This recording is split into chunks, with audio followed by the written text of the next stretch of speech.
Olá, tudo bem? O tema da nossa aula de hoje é polímeros.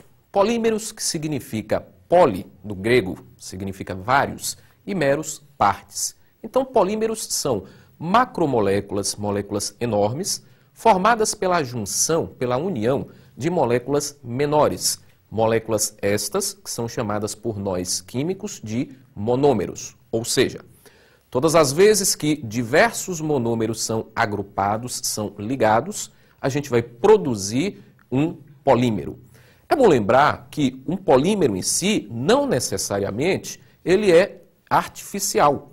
Existem polímeros naturais, que são muito estudados dentro da bioquímica, como proteína, que é um tipo de polímero formado pela junção de diversas moléculas de aminoácido, A celulose, que também é um tipo de polímero formado pela junção de diversas moléculas de beta-glicose.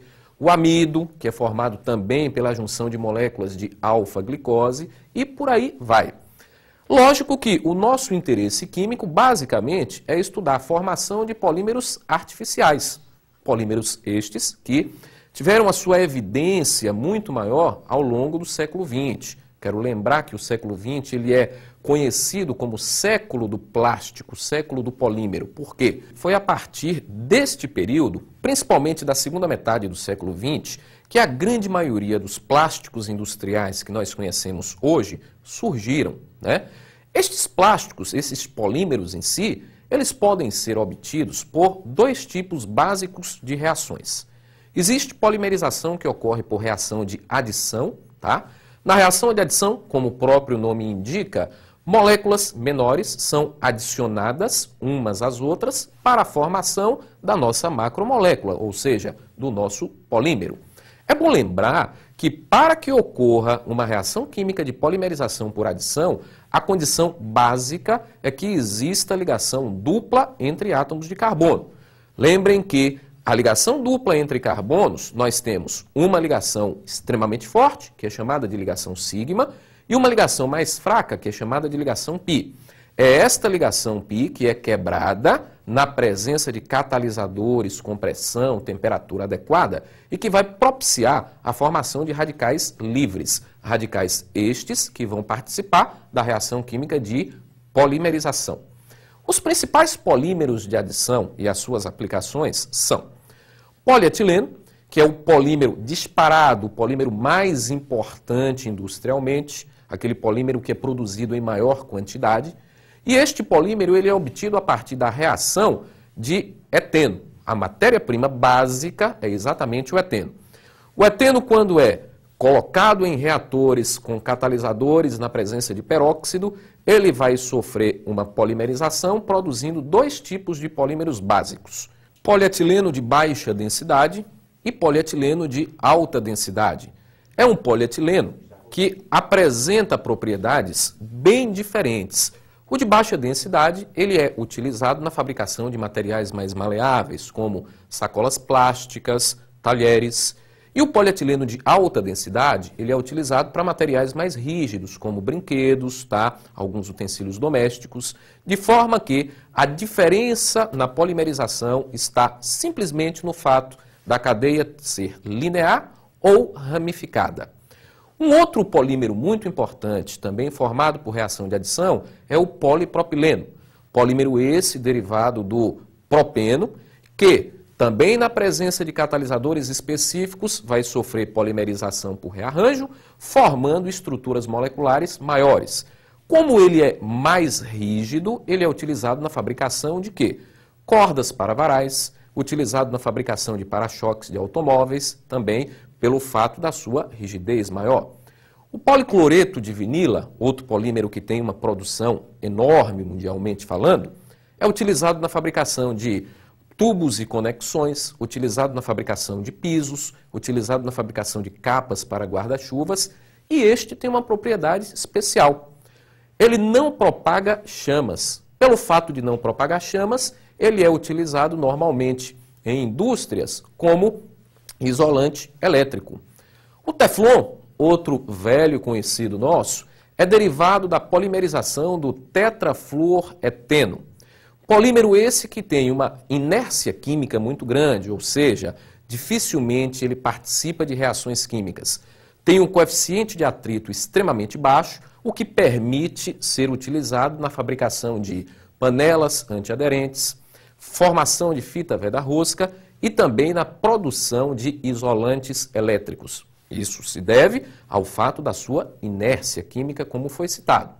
Por último, nós temos também um outro polímero de escala industrial muito grande, que é o poliestireno.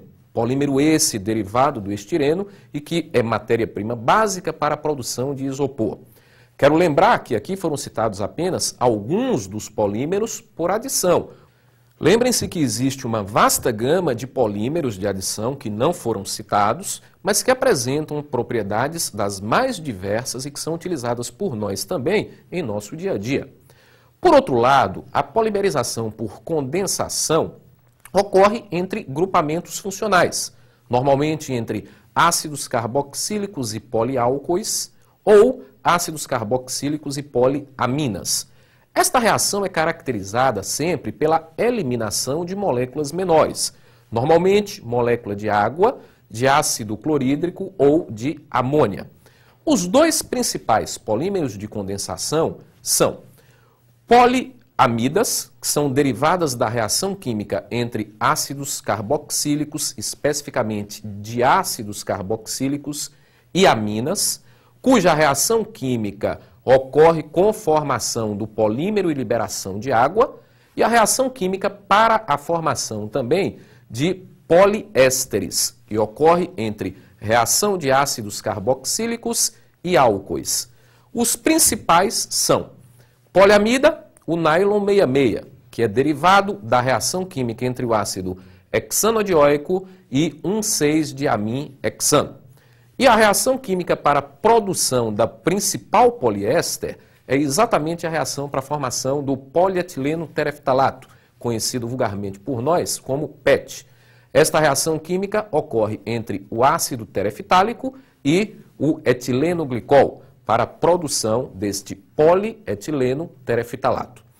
Estes dois polímeros são usados basicamente na confecção de fibras sintéticas, tá? E também na formação, na fabricação de garrafas, como a própria garrafa PET. É bom lembrar, a gente não pode esquecer, que nós estamos falando aqui de plásticos que são importantes, é impossível se imaginar a vida hoje sem um polímero plástico, mas que também provoca em nosso mundo um índice de poluição altíssimo. É por esse motivo, que nós estamos desenvolvendo hoje outros tipos de polímeros não derivados diretamente do petróleo, mas que são polímeros biodegradáveis. Para que você tenha uma ideia, existem polímeros plásticos hoje que têm uma vida útil de aproximadamente 200, 300 anos. Então, quando isso é descartado na natureza, provoca um acúmulo de lixo muito grande. E hoje nós já temos polímeros derivados da cana-de-açúcar, que é feito basicamente a partir de celulose. Polímeros esses que são biodegradáveis, por quê? Porque se decompõem na natureza em um tempo muito curto, algo em torno de 30 dias. Então, para que nós tenhamos uma consciência ecológica, é importante lembrar que o desenvolvimento dessas novas tecnologias é que serão o futuro do nosso planeta. Um abraço e até mais.